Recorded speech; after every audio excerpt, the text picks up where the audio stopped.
परंतु सत्य यह है कि जितनी इच्छाएं बढ़ती जाती है उतनी ही मन की शांति कम होती जाती है। भगवत गीता अध्याय 2 श्लोका नंबर 71।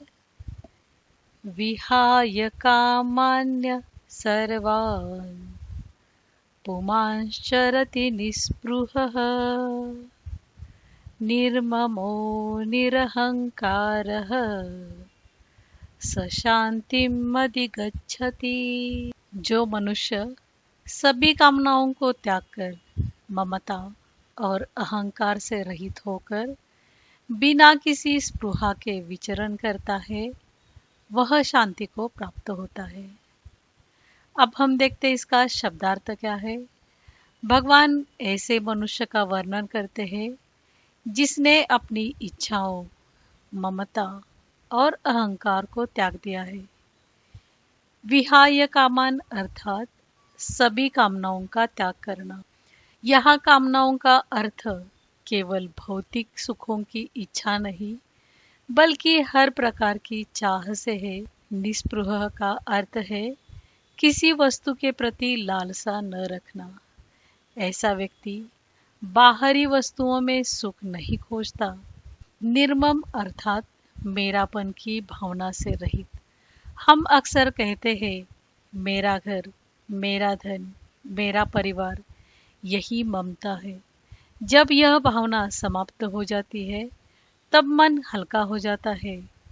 निरअहंकार अर्थात अहंकार से मुक्त। ऐसा व्यक्ति स्वयं को सब कुछ करने वाला नहीं मानता। तब स शांतिम अधिगच्छति अर्थात ऐसा मनुष्य वास्तविक शांति को प्राप्त करता है। अब हम देखते हैं इसका गूढ़ार्थ क्या है। गूढ़ार्थ में हम देखते हैं भगवान इन शब्दों के पीछे हमको क्या बताना चाहते हैं। कामनाओं का त्याग केवल बाहरी वस्तुओं को छोड़ना नहीं बल्कि भीतर की तृष्णा को समाप्त करना है। जैसे दर्पण पर धूल जमी हो तो प्रतिबिंब धुंधला दिखता है, वैसे ही कामना से ढकी बुद्धि में आत्मा का प्रकाश दिखाई नहीं देता। जब तक भीतर इच्छा की चिंगारी है तब तक शांति संभव नहीं है। इसीलिए सभी कामनाओं का त्याग की बात की जा रही है। जो भी है वह ईश्वर का है। इसी त्याग के भाव से उसका उपयोग करना चाहिए।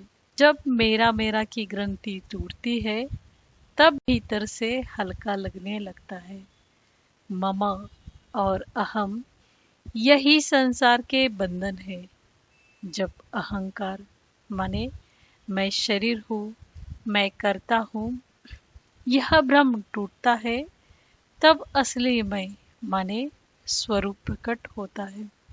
जैसे रस्सी को सांप समझकर भय होता है और रस्सी का ज्ञान होते ही भय समाप्त हो जाता है, वैसे ही मैं देह हूँ का भ्रम मिटते ही अहंकार समाप्त होने लगता है। यही शांतिम अधिगच्छति है। शांति बाहर से नहीं बल्कि भीतर से प्रकट होती है जब कामना, ममता और अहंकार समाप्त हो जाते हैं। अब हम देखते हैं इसका संबंध क्या है। इस श्लोक का संबंध पिछले श्लोक से है जिसमें भगवान ने अर्जुन को समुद्र का उदाहरण देते हुए कहा था कि जैसे समुद्र में नदियां आती है पर वह विचलित नहीं होता, वैसे ही स्थितप्रज्ञ व्यक्ति इच्छाओं के बीच भी अडिग रहता है। अब हम देखते हैं इसका निष्कर्ष क्या है। निष्कर्ष में हम देखते हैं इस श्लोक को कैसे हम अपने जीवन में उतार सकते हैं।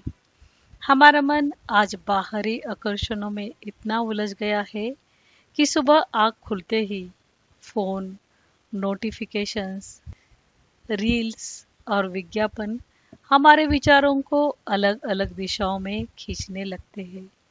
धीरे धीरे हमें ऐसा प्रतीत होने लगता है कि सुख और संतोष इन्हीं चीजों में छुपा हुआ है। मन हर समय कुछ नया पाने, कुछ और हासिल करने की इच्छा में भटकता रहता है। परंतु सत्य यह है कि जितनी इच्छाएं बढ़ती जाती है, उतनी ही मन की शांति कम होती जाती है। इसी प्रकार जीवन में घर, पैसा, पद और वस्तुएं धीरे धीरे हमारी पहचान बन जाती है। फिर उनकी चिंता, उन्हें खो देने का भय और असुरक्षा उन्हें खो देने का भय और असुरक्षा मन को भारी बना देता है। हम वस्तुओं का उपयोग करने के बजाय उन्हीं से बनने लगते हैं। प्रशंसा मिलने पर मन प्रसन्न हो जाता है और न मिले तो दुखी। धीरे धीरे हम अपनी खुशी को दूसरों की राय से जोड़ देते हैं। इसीलिए यह जानना आवश्यक है कि वास्तविक शांति बाहर की वस्तुओं में नहीं, बल्कि भीतर की स्थिरता में है। और इसी शांति को पाने के लिए हमें प्रयास करना चाहिए। तो कैसे लगा आपको ये श्लोक? अगर श्लोक पसंद आया हो तो वीडियो को लाइक करें, आपका एक प्यारा सा कमेंट करें, और अगर चैनल पर नए हो तो सब्सक्राइब ज़रूर करिए। और ऐसे ही हमारे साथ बने रहने के लिए बहुत बहुत धन्यवाद। मिलते हैं अगले नए श्लोक के साथ। तब तक के लिए थैंक यू।